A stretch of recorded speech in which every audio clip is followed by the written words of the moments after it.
I was browsing unfinished vintage knitting projects on eBay, like you do, when I came across this particular project, which is listed as a mystery knit, but I was pretty sure I knew exactly what it was from the moment that I saw it. Because I've knit one before, and RetroCloud has also worked on one before.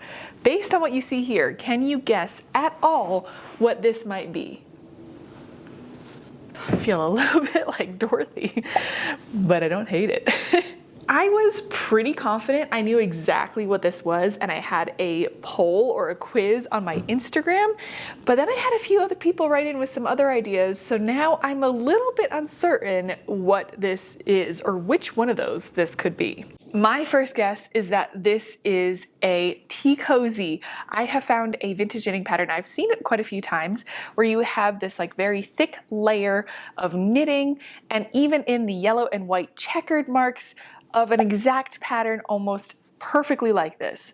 The only thing that makes me doubt it just a little bit is that this is a little bit small for a teapot that I would generally own, but I think it's very possible it's that. So I am going to finish knitting this off as a perfect square following that knitting pattern, and then we can discuss what other things this potentially could have been or could be if it weren't a tea cozy. Now, I'm not exactly sure when this project was knit. It could have been knit last week by someone who just had access to some vintage needles, because I often knit with my vintage needles.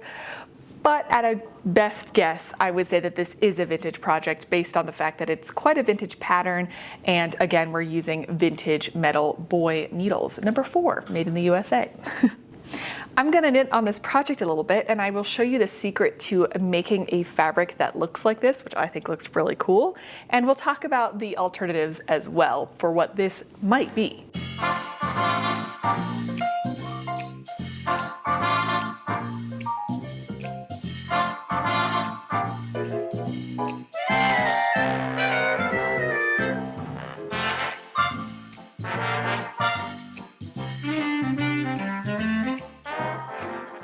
So how this pattern is made is that it is almost like typical knitting color work, where you are carrying floats in the back of your work, but instead of letting the tension go on your floats, you're actually pulling them quite tight.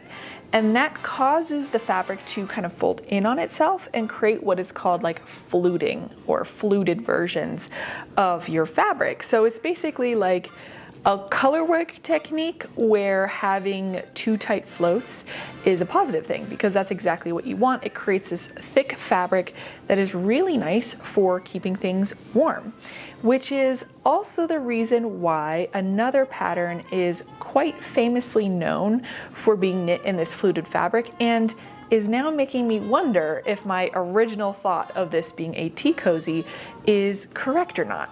Is there something that you can guess? Maybe many of you have knit one of these as well. Or it would actually also be 2 of these kinds of squares that you would knit, or maybe rectangles, in order to make that particular pattern. So let me know in the comments below, do you have any guesses on what that might be? And I am going to show you that in just a second.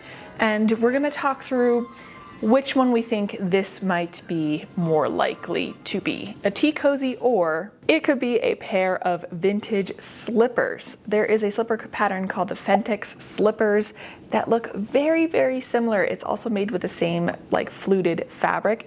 Again, it's nice, thick, cushy, cozy, and warm, so it would be perfect as slippers. And now I have a better idea of which one I think it might be. So let me go to my desk where I can sit down and we can look at this fabric a little bit closer, and we can see which one we think it actually is. Today's video is sponsored by Flexispot, who sent me their Kana Japanese joinery bed frame. After moving several times over the years, I wanted to replace my old bed frame with something that was easy to take apart and reassemble without sacrificing stability. Most traditional bed frames eventually become loose, squeaky, and are a hassle to move, so I was really interested in trying a Japanese joinery design. Flexispot is best known for its ergonomic furniture, and the Kana bed immediately stood out because of its unique construction. Instead of relying on lots of screws and hardware, the frame uses interlocking wooden joints that lock together through tension and compression, creating an incredibly solid and stable structure. Assembly was surprisingly straightforward. I was able to put together the king-size bed, including the headboard, by myself in under 30 minutes, and the process felt much simpler than assembling a traditional bed frame. One thing I've really appreciated about sleeping on it for a while is just how quiet it is. The slats are secured with Velcro to keep everything firmly in place and reduce movement, while the recessed legs add an even more stability and help minimize squeaking. Once everything is assembled, the bed feels very sturdy. The frame itself is made from solid rubber wood with a moisture and scratch resistant finish, so it feels like something that's built to last. It also has over 10 inches of underbed clearance, which gives you plenty of extra storage space without making the bed look bulky. I also really like the overall design. The clean, minimalist look fits nicely into my bedroom, and if you want to expand the setup, you can pair it with a matching headboard, nightstands, adjustable backrest, or one of Flexispot's mattresses. I've genuinely enjoyed using this bed frame, and it's exactly what I was hoping for. Easy to assemble, incredibly stable, completely quiet, and something that should hold up well even if I move again in the future. If you'd like to check it out for yourself, please click the link in the description below, and don't forget to use my exclusive discount code to save on your order. Thank you so much to Flexispot for making videos like this even possible, and let's get back to some more knitting. Okay, so I'm sitting down at my desk, and I'm going to give you a little bit closer view of the work that we have so we can count some stitches and blocks and things, and I can show you both the tea cozy pattern and the slipper pattern, and we can decide which one this is more likely to be.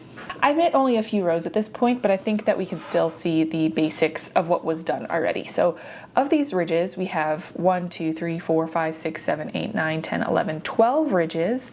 And per ridge, we're in garter stitch, and there are 6 rows knit per ridge. Once again, we are using Vintage Boy number 4 needles. So that all gives us some clues as to which pattern this could be. When we look at the tea cozy pattern that I have, and granted, there are quite a few tea cozy patterns that are for fluted tea cozy, so this isn't the only one, but this is the closest one that I could find to this pattern. But if you find anything closer, please let me know. That one has you cast on 90 stitches. This is 6 stitches times 12, so that's 72 stitches, so that doesn't really match. The pattern doesn't have a needle size associated with it. It does have a tension, which is kind of close, but it's not exact either. And for that pattern, the height of the blocks don't match either. So for that one, the height of the blocks is, I believe, 14 rows. So that's much taller than what these are. So now let's look at the slipper pattern and see if it could be the slippers.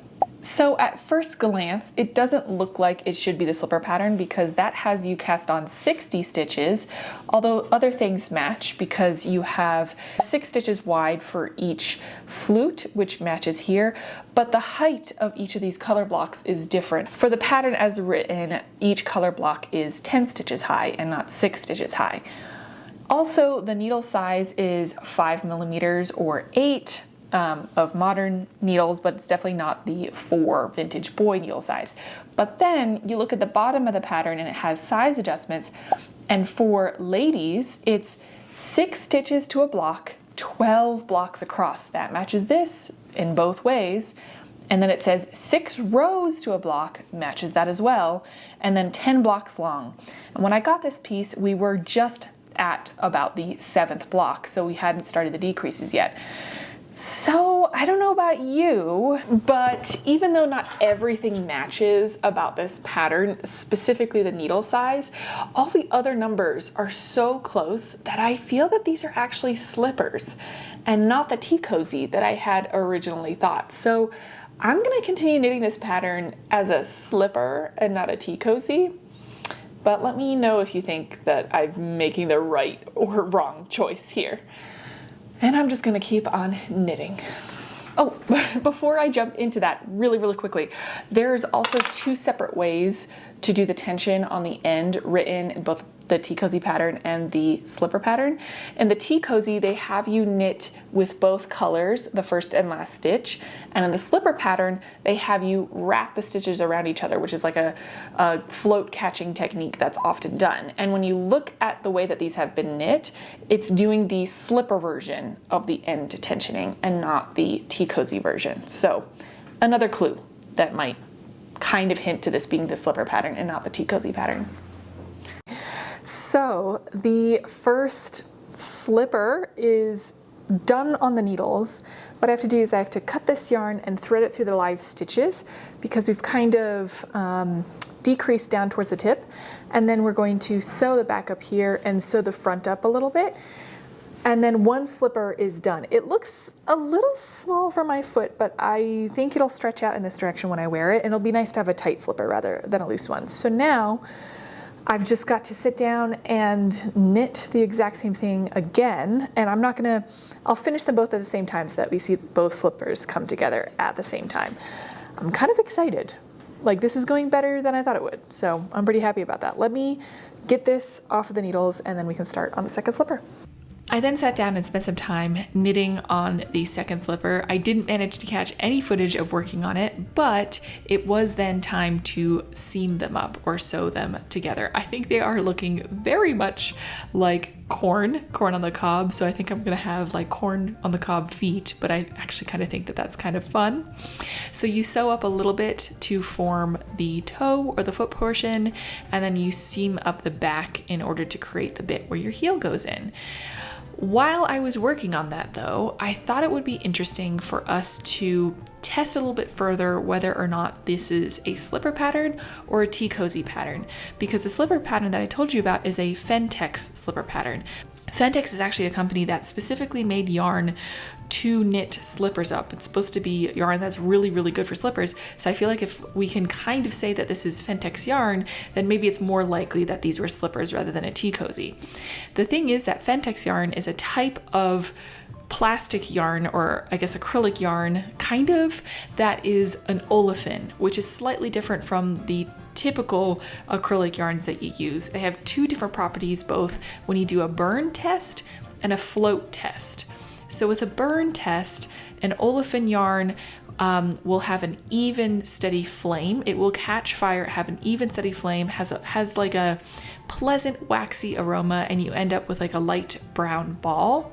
So I decided to light it on fire and see what we got. It did catch fire very, very quickly. I did this in a well-ventilated area because I'm glad I did, because it smelled terrible and the flame was a little bit like sputtery. It wasn't very even. So this started my inkling that this was maybe not Fentex yarn. The float test is the second one that I did, and with olefin yarn, which is what Fentex is, it tends to float even when it's waterlogged. So the way that I read it is that you put a sample of the yarn underwater, you squeeze all of the air out, which is not so easy to do in this glass of water, and I ended up spilling water everywhere. And olefin yarn will float anyway, versus the regular typical acrylic will sink when it's waterlogged, because olefin is so light. But this sunk when it's waterlogged.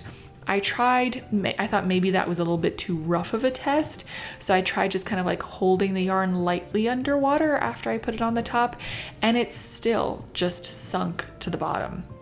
So ideally I would also test this against yarn that I know is non-olefin acrylic, but I don't own any and I don't really want to buy any because it's not my personal preferred choice of yarn to knit with, so I don't want to like be wasteful, right? Buying something I'm not actually going to use. But from what I can tell, the tests that I ran more point to the fact that this is a acrylic and not an olefin yarn. I don't know. Please tell me what you think about those results and whether or not that means that these are supposed to be slippers or a tea cozy. In any case, I finished sewing them up and I put them on my feet. They seemed a little small at first when I finished them. They definitely look like corn on the cobs. I kind of want to add some green accents to like really make it look like corn on the cob, but they stretch to fit my feet perfectly. They are so cushiony to walk on.